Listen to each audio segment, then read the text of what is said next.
There are people all over the world who have committed themselves to becoming messengers and activists in the fight against the climate crisis. Some of these people have been personally trained by Vice President Al Gore and some of the world's leading scientists in order to become climate reality leaders. And in just a moment, we'll tell you how you can join them. But first, let's meet one. Please welcome the Minister for Environment and Heritage Protection and Minister for National Parks and the Great Barrier Reef, Dr. Stephen Miles, who is joining us via satellite in Melbourne. Welcome, Dr. Miles. Now, the climate crisis wasn't G'day, it's always... great to be with you. Lovely to see you. Wasn't always top of mind for you. Can you talk a little bit about your journey to becoming an activist? Sure. I first got involved in politics, not so much to be involved in environmental issues or conservation.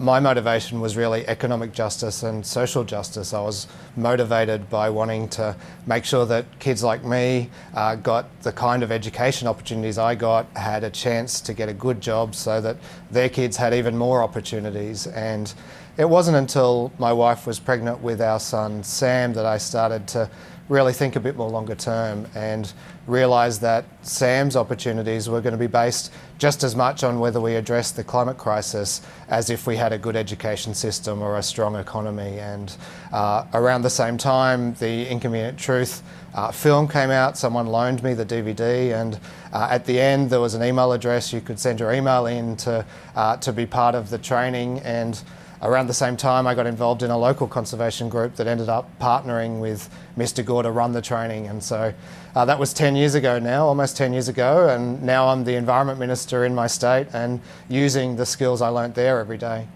Certainly parenthood is a wake-up call for many of us when the environment is concerned. But I'm curious, you're a climate reality leader. How are you applying what you've learnt in the training to your current position as Member of Parliament?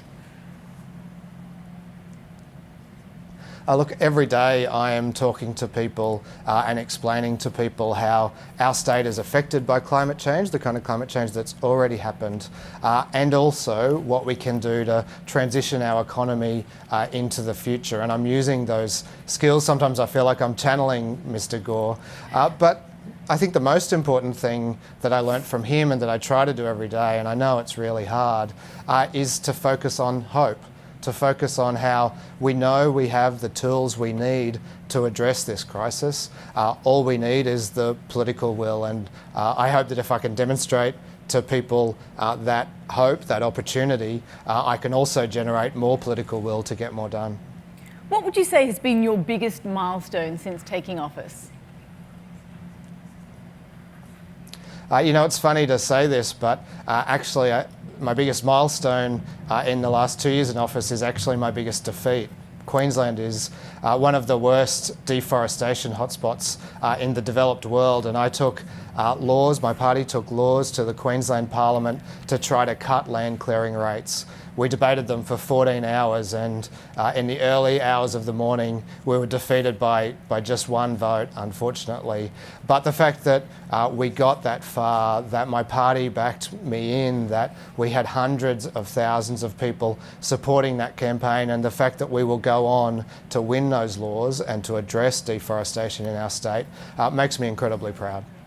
Now, despite slower national reform, Queensland has been very progressive when it comes to renewables. What can you share about that journey, and what can the rest of the country learn from Queensland's experience?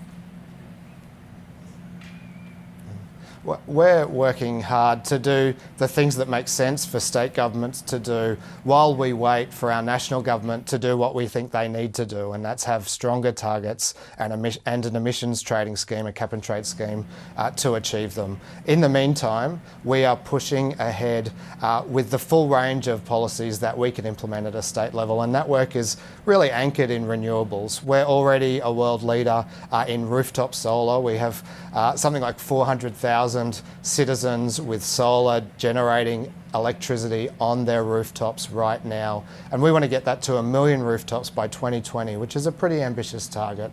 But more importantly, we know we need to get large scale up and running. And in just the last 12 months, we've gone from 0 large scale projects to 6 that are proceeding. And we've set ourselves a goal to generate 50%, half of our electricity by renewable energy by 2030. We've got a long way to go, but what our modelling says is we can achieve that it's incredibly achievable, and at the same time we can create more than 6,000 jobs in our state every year. So the renewable story is incredibly positive.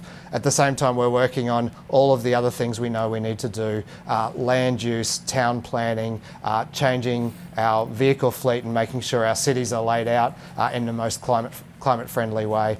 All of that work will add up to reducing our greenhouse gas emissions. Well, Dr. Miles, thank you so much for sharing the incredible journey that Queensland has been undertaking so far. Thanks so much for having me. It's been a real pleasure.